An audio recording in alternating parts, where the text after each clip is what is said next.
Olá, meu nome é Ricardo Guimarães, eu sou casado com a Lili há 44 anos, tenho 4 filhos, 3 netos, alguns adolescentes, trabalho para grandes empresas, vivendo esse mundo maluco, e eu vou aqui contar para vocês o que a gente está compreendendo sobre o mundo, para talvez ajudar você a tomar boas decisões a respeito da educação que você dá para seus filhos, para sua carreira, trabalho, enfim, com relação ao futuro de todos nós. Olha isso aqui. Esse desenho, ele significa o que está acontecendo com o mundo. Parece um cardiograma, mas não é um cardiograma. Ele mostra que tem um momento em que as coisas estavam muito paradas, quase mortas, e começa a acelerar, e passa a ter uma animação, uma vida que não tinha antes. Tudo ficou acelerado. Sabe por quê? Por causa da tecnologia de informação e comunicação. Nessa fase, tinha pouca gente no mundo e a tecnologia de informação e comunicação era muito rudimentar e cara. Telefone fixo no lugar, imagina. Demorava muito para as coisas acontecerem. O cenário era estável, quase parado, lento, previsível, controlável, simples. Acontecia uma coisa de cada vez. Nessa fase, criamos instituições com hierarquias poderosas que controlavam o mundo. E nós nos sentíamos muito seguros, porque tudo permanecia igual por muito tempo. O indivíduo se submetia ao grupo, abria mão da sua individualidade, aprendia a regra do jogo e a vida seguia em frente. Isso deu certo por um bom tempo. Aí, com mais gente no mundo e com uma tecnologia de informação e comunicação mais poderosa e mais barata, todo mundo tomando decisão o tempo todo, numa velocidade absurda, o mundo começou a ficar instável, dinâmico, rápido, imprevisível, transparente, fora de controle, complexo. E nessa dinâmica toda, além da instituição, surge um novo personagem muito poderoso. O indivíduo conectado em rede, que acessa tudo e a todos o tempo todo. Mobiliza pessoas, trabalha, produz conhecimento sem precisar das estruturas e da permissão das instituições. Aquelas instituições hierárquicas e controladoras estão tendo que aprender a lidar com esse novo cenário, com esse novo indivíduo mais conectado, mais livre, mais móvel, mais bem informado e crítico. O mundo mudou tanto que pessoas de muito sucesso naquele cenário estão tendo muita dificuldade para manter seus negócios e empregos nos dias de hoje. Eu vou contar a história de um executivo muito importante, de uma organização global, poderosa, que estava tendo problemas enormes. Prejuízo, perdendo o mercado em todos os países em que tinha operação. Tinha brigas políticas internas entre departamentos, entre regiões, escândalos públicos, corrupção no financeiro e tudo acontecendo ao mesmo tempo, com toda essa transparência ao vivo e a cores do tempo real. Esse grande executivo viu aquele cenário e disse: eu não dou conta dessa complexidade, dessa velocidade, dessa transparência toda. Eu me demito. Aqui está ele.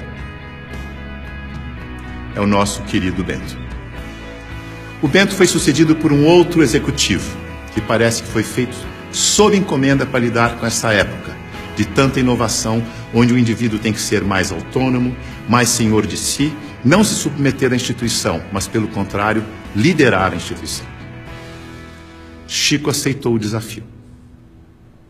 Aqui está ele, de um jeito fácil de comparar e ver a diferença entre ele e o Bento.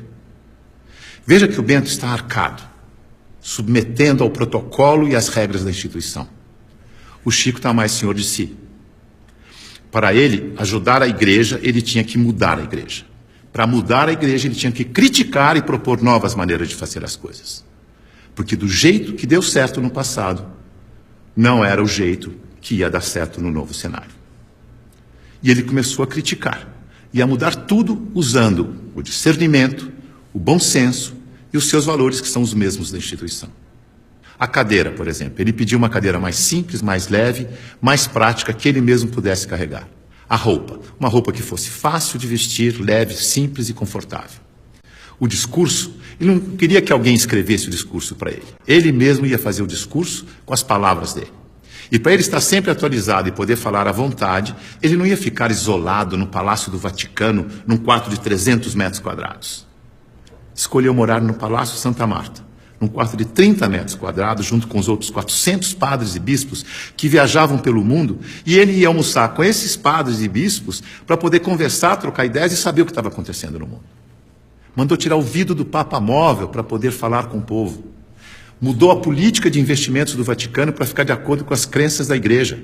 Isto é, investir em empresas que prezam os valores cristãos, porque se a política de investimento não estiver de acordo com as crenças da Igreja, como é que ele ia ter credibilidade quando ele fosse vender a fé da sua Igreja?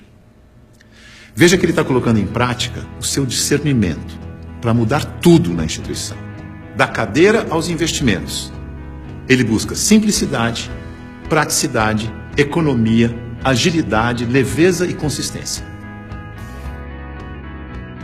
O Chico é um bom exemplo de sucesso neste novo cenário.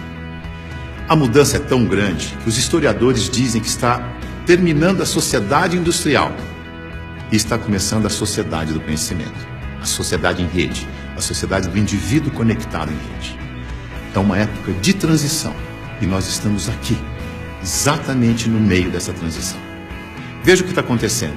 Neste ambiente estático, estável, a boa empresa funcionava como um relógio, uma engrenagem sem vida, isolada do ambiente, tic-tac, tic-tac, tic-tac, onde o empregado era uma peça da engrenagem. O futuro era igual ao passado.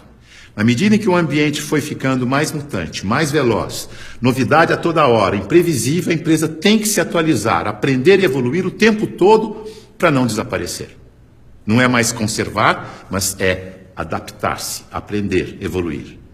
Não pode ser um relógio que se repete eternamente igual, mas um sistema vivo, aberto, interativo, que aprende e evolui sem parar. E as pessoas não podem ser peças de engrenagem que se repetem sem pensar. Tem que ser células vivas, sensíveis, críticas, interativas, que trocam ideias, sugerem soluções, como o Chico. A boa notícia é que a gente sabe gerenciar muito bem os sistemas vivos. Sabe por quê? Porque nós somos sistemas vivos. Somos feitos de sistemas. Sistema respiratório, sistema endócrino, sistema ósseo, sistema digestivo. Sistema é um conjunto de elementos que trabalham de forma interdependente com um propósito comum. Como o nosso corpo. O ponto mais importante para a saúde do nosso corpo é a interdependência. Veja no seu próprio corpo. Nossos órgãos trabalham de forma interdependente, sempre em busca do equilíbrio do corpo. Esse é o propósito. Se um órgão declara independência, e isso se chama câncer, o corpo entra em colapso. A integração entre os órgãos desaparece. A energia do corpo se esvai, não consegue mais interagir com o ambiente, nem reagir aos estímulos. Como sistema aberto, ele vai sucumbir ao cenário. Então, se você quer trabalhar numa empresa de sucesso neste cenário, ajude a funcionar como um sistema vivo aberto. Você sabe, porque você é um sistema vivo aberto. Mas aqui vão algumas dicas para ajudar. Use o seu discernimento, seu bom senso e intuição. Confie em você. Promova a integração e a interação, onde você estiver. Seja sensível a informações relevantes para aperfeiçoar seu trabalho e a empresa. E o mais importante de tudo, reconheça que a realidade é interdependente. E por isso precisa da participação de cada um e de todos para resolver os seus problemas. Lembre-se, a boa gestão da interdependência garante a boa saúde do seu corpo e da corporação. Mais uma dica, não deixe as pessoas confundirem autonomia com independência. Autonomia significa que você tem consciência de que faz parte de um todo maior e por isso você pode falar pelo todo. Por isso pode ocupar cargos de responsabilidade na hierarquia. Independência é quando você não se reconhece como parte do todo e olha só para a sua parte, colocando o todo do sistema em risco de colapso. Independência ou morte deu certo no século passado. Neste século, o certo é interdependência ou morte. Veja a evolução das relações na empresa e no mercado. No começo, a hierarquia era absoluta. Poucos mandavam e todos obedeciam como crianças obedientes. Não tinha concorrente, mas precisava de canal para vender. Depois, a empresa cresce, a hierarquia permanece, mas as áreas passam a ter seus chefes. As crianças ficaram jovens e, como jovens, andam em tribos. Nós versus eles. As áreas competem o tempo todo porque precisam se afirmar como jovens. Essa é a fase da independência ou morte. No mercado, o concorrente aparece e obriga a empresa a olhar para o consumidor. Hoje, a competição continua, mas vai ter que conviver com a cooperação para sobreviver nesse mundo mais veloz e mutante, em que a interdependência fica cada vez mais importante. Temos que amadurecer como indivíduos e olhar para o nosso interesse pessoal e do todo ao mesmo tempo. O Papa Chico, quando falou do meio ambiente na sua encíclica, ele não falou com os cristãos apenas. Ele falou com todos que vivem neste planeta, que ele chamou de a nossa casa. É isso aí. É nós. Junto e misturado. Essa é a real. Esse é o futuro com as pessoas mais valorizadas, mais bem informadas e fazendo melhores escolhas para suas vidas. Boa sorte.